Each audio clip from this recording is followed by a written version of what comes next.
afternoon, this is David T from Field Sports Scotland, and welcome to another episode of FSS Chatback.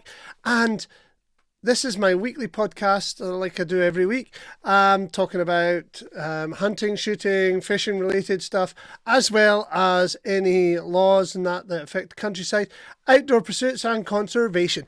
And guess what, this week I am going to be talking about summer pest control. What can we do during the summer months, and where the benefits are for those and who it might benefit, especially when it comes to foxing. Now, foxing is a huge business now. It is a massive business.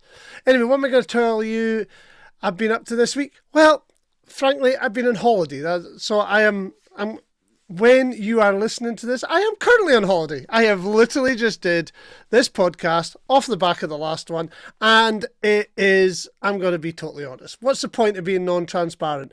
There's no different illusions. I've had a shave, I've had a shower, I've put a hat on, and I put a top on just to make it look like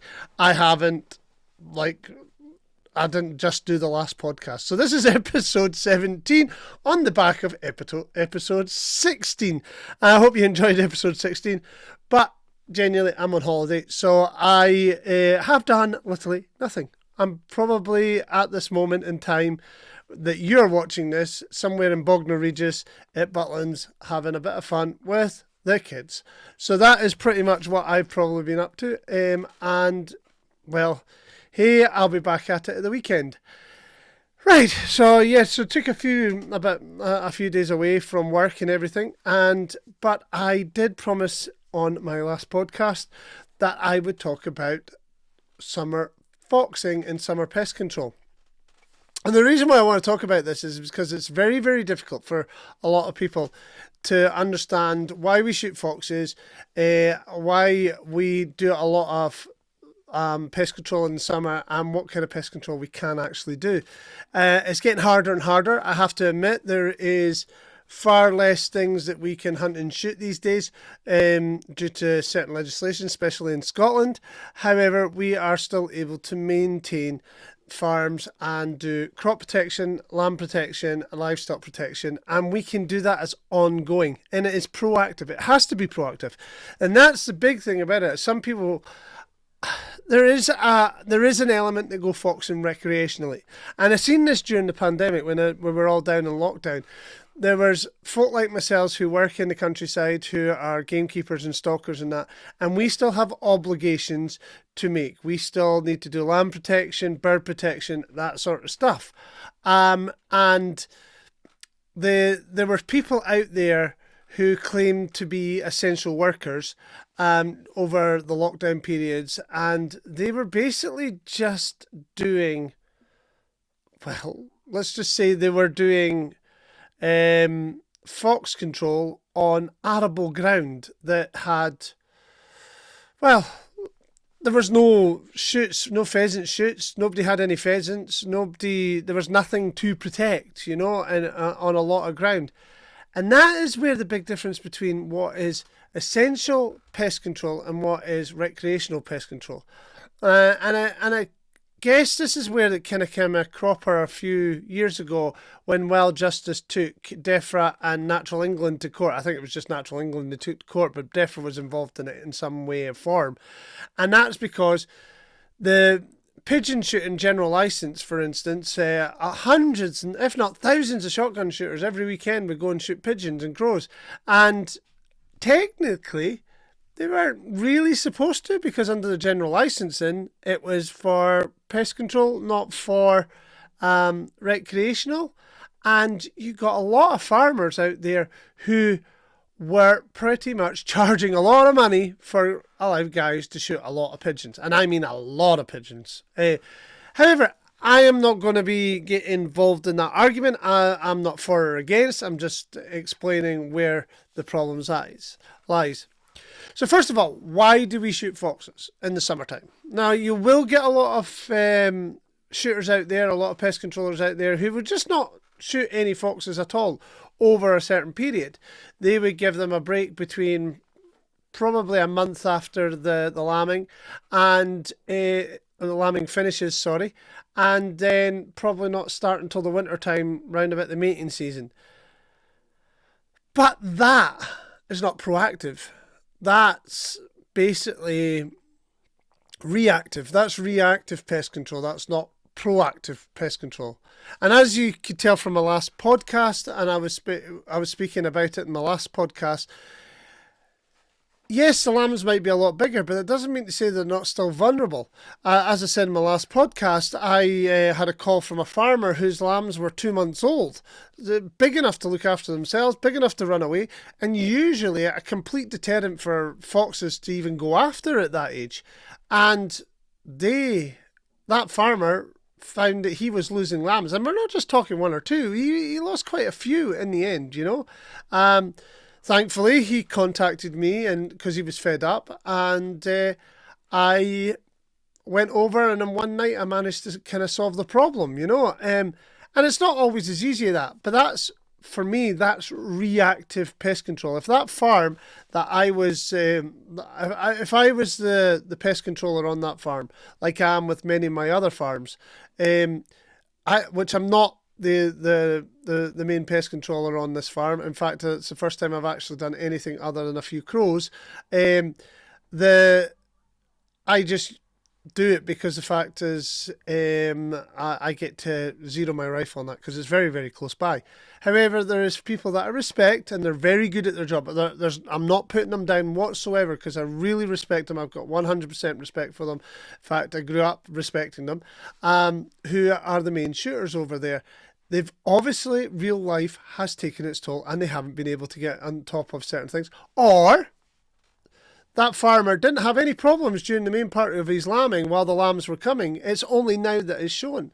So proactive pest control is one of those big things. And grouse estates do it. Grouse estates have been famous for it. And the reason for why they get so much scrutiny over persecution of many animals is because one of the biggest jobs on a grouse estate is pest control. That is one of the main jobs of the gamekeeper on a grouse estate is pest control, whether that's deer management down to very low levels, whether that's fox control to low levels, whether that is a ground pest, mink, stoats, weasels, that sort of stuff, down to low levels, and rats, sorry. Their main job is to try and protect ground nesting birds. Yes, we've come into, we spoke about in the past that they get a lot of criticism because there's a lot of accusations that they control predators, but genuinely the reason why they get the accusation is because their main job, a gamekeeper's main job, is pest management on these estates, and that is a big part of their role. So they get a lot of scrutiny, and likewise anybody else who does pest control on farms and that, they'll get scrutiny over things that aren't even happening. For instance, I know pest controllers have been accused of shooting badgers and they've never shot a badger in their life. It is one of those things. So there's a lot of myths in it. So why do we do summer pest control? Well, the reason for it is proactiveness. If you can get on top of cubs and you can get on top of dens and you can get on top of any adult foxes that might have moved in after last year's cull or whatever, then you are going to make it a lot easier for yourself when the tougher weather comes in over the winter months, over the mating period, over the period where foxes feed heavily or rely heavily on easy prey like chickens or like pheasants, like grouse, like any birds that are ground nesting. Woodcock, for instance, they will hunt woodcock into extinction if they had to, and that's why there's problems else in a lot of places as well, because they will attack the woodcock population. At this time of the year, yes, they'll still take ground nesting birds, and it's worthwhile to protect them, especially if you've got oyster catchers that have come in, wading birds that have come in, lapwing, various others, curlews, you name it.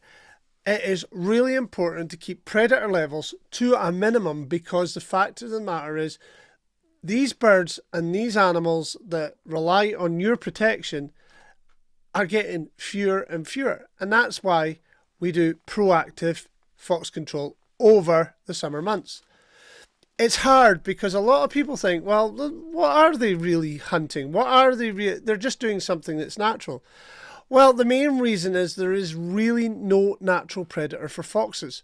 Foxes have this problem that they breed very fast. You can have up to 10 in a litter. They have a very low mortality rate compared to other animals. They're very versatile. They can live in urban environments as well as country environments. They become very, very used to their environment. They're highly intelligent creatures. They are amazing, beautiful animals. I have one of my favorite animals is foxes, but they're highly intelligent. They can be educated very, very quickly. So missing one could cause you major problems on getting that one again. They will adapt very quickly to whatever environment they are, so that if they do live in a semi-urban area or in an urban area, they can adapt very, very quickly. They can create dens almost out of anything, and they do spread disease. They do spread lots of disease. They carry things like ticks and bugs and parasites and stuff like that that do affect that. What they don't kill with by hunting, they'll kill by disease. And the more foxes there are, the more disease they carry. And unfortunately, foxes, like other animals that get into a heavy abundance, they start having problems finding food. They become mangy and they start harming themselves. And with no natural predator, like deer, they are pretty prone to just having explosion an explosion of their population in certain areas. And that's why we're finding more and more urban foxes, because it's easy food and nobody is giving them any grief. But it's to the detriment, because they are now going into people's homes and places. I've heard stories from London, all the major cities, in fact, Glasgow, whatever, where foxes are pretty much bringing their cubs indoors over winter periods and stuff. So it is important in the countryside for us to create some sort of balance when you have these predators, and at a time that is very problematic in regards to predators, because there is very few predators that we can control to help keep the balance of the biodiversity in the countryside. If you've got a heavy predator presence from raptors, birds of prey, from non-raptor birds, from carrion birds, you have rats and stoats and weasels and mink, and well, to be fair, you shouldn't have any mink, but there is still about. When you have, and badgers are a very big predator to anything that is land-based as well. If you can't control some of those species, the numbers, then you really have to focus on the stuff that you can control. Because if you can't, for instance, if you've got 20 badgers in a field on a farm, which some of my farms have got like double 20 more about double than 20, 40 badgers. Try to think and talk at the same time is never an easy thing. You could actually find yourself, and you've got like one den of foxes or a couple of dens of foxes, you could find yourself in a little bit of a trouble, because they're all competing for the same food. But you cannot control the badgers. And I haven't met anybody who has got a license to shoot badgers in Scotland. I've applied for licenses on many occasions, and I've been unable to get one, you know. However, I don't need a license for foxes. So keep being proactive on the fox control is huge, especially when it comes to when you're dealing with livestock, and if you're dealing with ground nesting birds. So to balance out the biodiversity of your area and to do proactive livestock management, you really need to have a pest control program. Now, I'm not just saying that we get pigeons in sheds that damage feed, so that could be part of your pest control program in the summertime. You could be looking at mole damage. We could still trap moles. Their voles are protected, but moles are not protected. We can still trap. We could still do rats and things like that. We can still control mice as well, and it is all part of the same thing, especially when it comes to feed and livestock management. And deer. We need to reduce numbers of deer on some farms.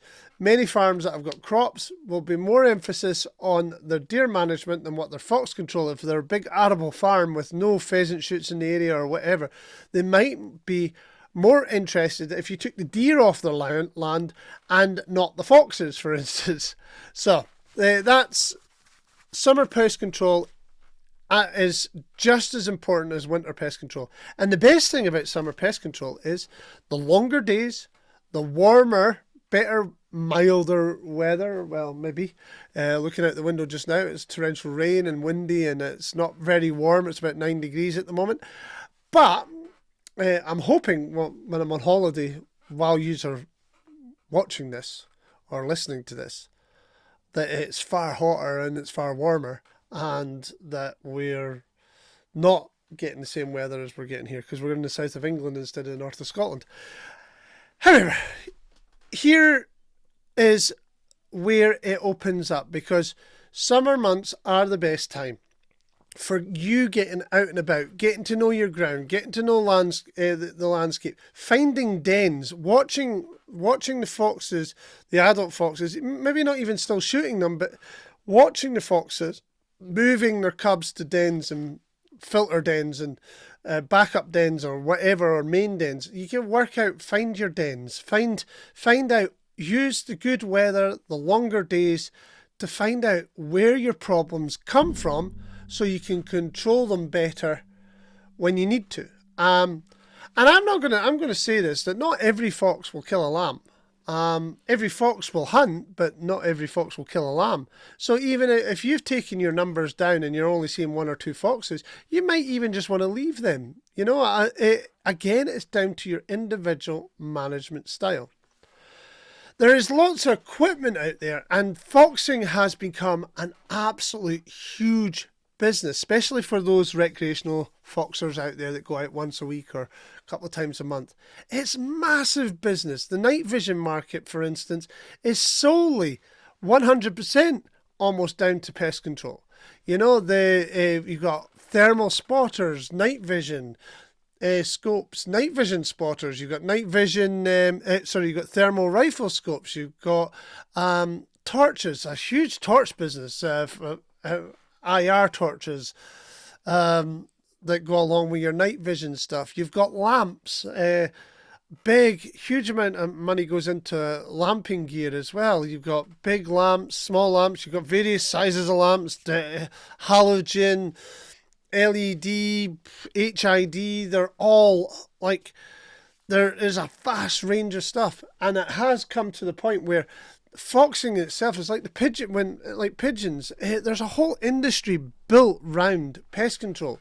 The airgun market, for instance, I was talking about the Arkin Optics the other week there, and I'm still working on a review for Arkin Optics, the 3-12, which I keep promising to put footage up, and I've just been trying to find. It's so much footage, absolutely so much footage. I'm just trying to edit it all. It's taking hours upon hours to edit all, and there's huge amounts of effort going into pest control as a business. It's a huge business. Now, there's many affiliate companies, small companies piping up.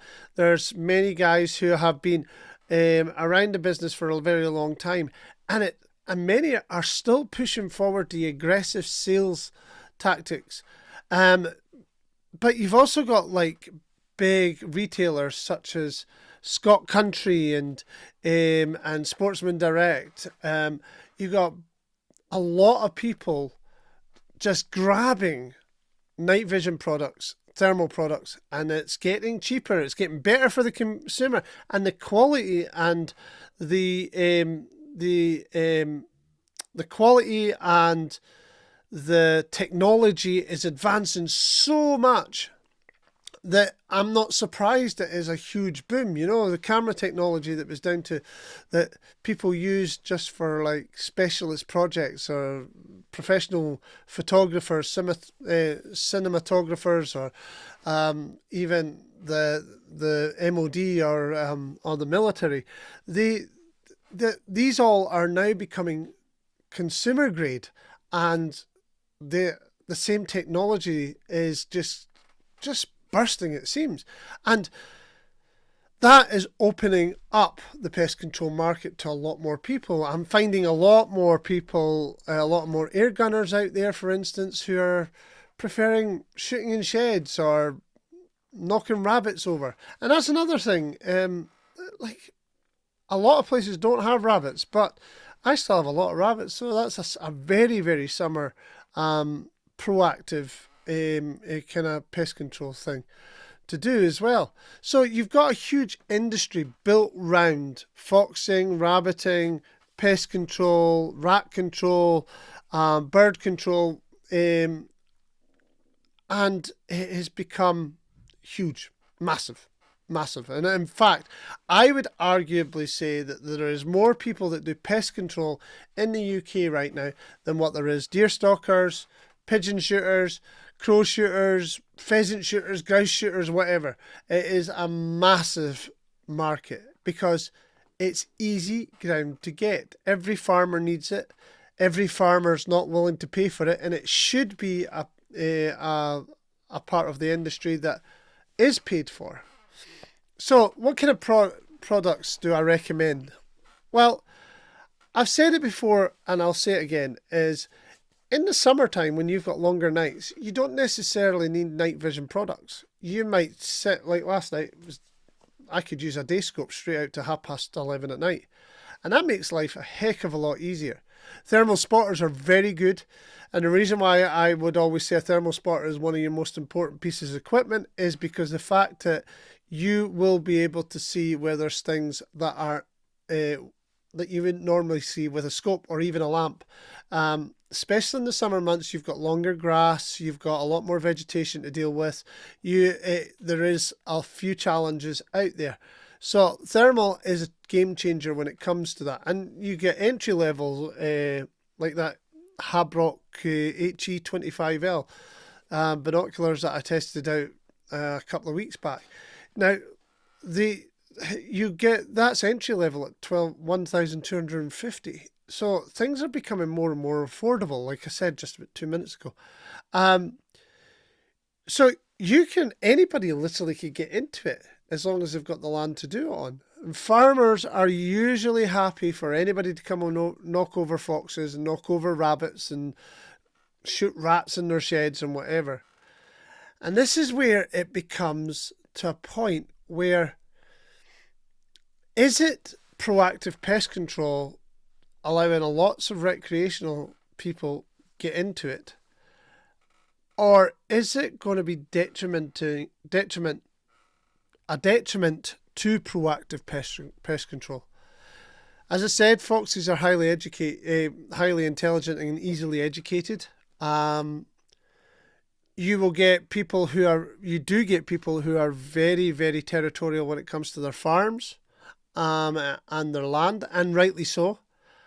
However, I have gained a lot of land over the years because farmers have approached me because such and such is supposed to have done pest control for them and they haven't got pest controls. And that's a sure way of losing your property. An absolute sure way of losing your property is when you take on a piece of land, it becomes exciting for the first couple of months, and then real life takes over. Pest control is time consuming. It can be hours upon hours of loneliness at night. You could be spending a fortune driving about farm after farm, scanning over fields, and this is one of the reasons why I use summer and winter pest control to do my reviews on products, because there's a lot of periods where you're doing nothing. You see on YouTube, you see on various other like channels and social media and stuff like that, and you see the end results, but you don't see the 5 hours sitting in a field in the rain waiting for a fox to come in, or you don't see the minus 21 degrees Celsius driving about with a window open and shining a torch or scanning with a thermal. It is hard work and it's long hours and it's consuming. And if you've got a family and you've got a real life and this is not your job, you could find it become overwhelming very, very quickly. And that's how you lose your permissions. Anyway, I digress. So yeah, proactive pest control is probably one of the most important things to be done, and the summer months make it a heck of a lot easier. And as I said, this is one of the good things that grouse estates do, because the fact is they're constantly proactive pest control. You'll see lamps in the middle summer, middle of winter, shining about grouse estates, because the fact is every time a keeper's got a chance, he will be looking for foxes, because it's the only thing that he can protect his grouse against. There's heck of a lot of foxes and disease. That is pretty much all a keeper can protect their grouse against. Everything else has fair game to their grouse.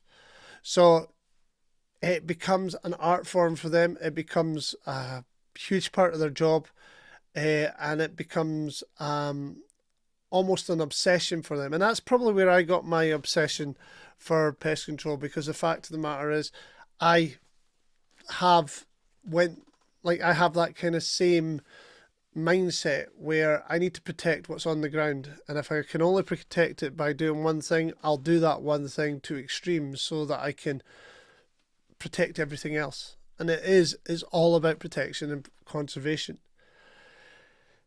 I hope I've helped you understand what the why we do kind of fox control in the summertime. It does make it easier for shooting foxes later on in the winter, when the weather's so bad that you can't get to them. In the summertime you can get to places where you couldn't get in the wintertime. You also have longer days in the wintertime. There's less working at night, and it kind of helps you out, because if you've got more than one place to do that kind of management, or if you've got vast large amounts of ground to do that management, if you're being proactive all the way throughout the year, eventually you'll bring your numbers down low enough to it's extremely manageable that you might only need to go out once a week or once every couple of weeks. I've taken over places where I've had to be on the ground every blooming night just because there was that many foxes, and it's taken me years. And on my own personal farms, I've only lost, in the last 4 years, I've only lost on average 2 lambs a year to fox.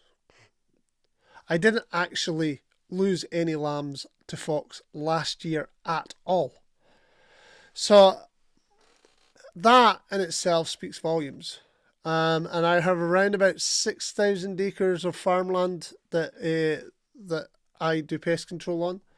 And that's not including the one, obviously, that I did the other night there, because that's technically not my ground. The farmer just knows me personally, and I use his ground to zero my rifles. So and it's close by. It's literally across the river. And he asked me, "Look, David, I need to get this sorted, and I can't get hold of anybody else." So it's pretty much that's why we do it. And it is. Do you know what? It does open shooting up to far more people, and I'm not against that at all. Just bear in mind, if you are going to take on a property, try and be a little bit dedicated to it, because the surefire way of losing your property to somebody who is dedicated is by not turning up, and eventually you'll be upset about it. But in this day and age, when you've got firearms to think about and stuff like that, the police are basically demanding to know every piece of land you've got shooting on. then you kind of have to like put the work in. Anyway, I hope that was a little bit more informative. Next week when I'm back is I'm going to do the Arkin Optic Zulus 3-12 night vision, day vision scope review, and I'm going to do it on my podcast. I'm going to tell you what I like, what I don't like, what I think it's suitable for, any mistakes that Arkin have seemed to have made, and I will try and be as unbiased as possible.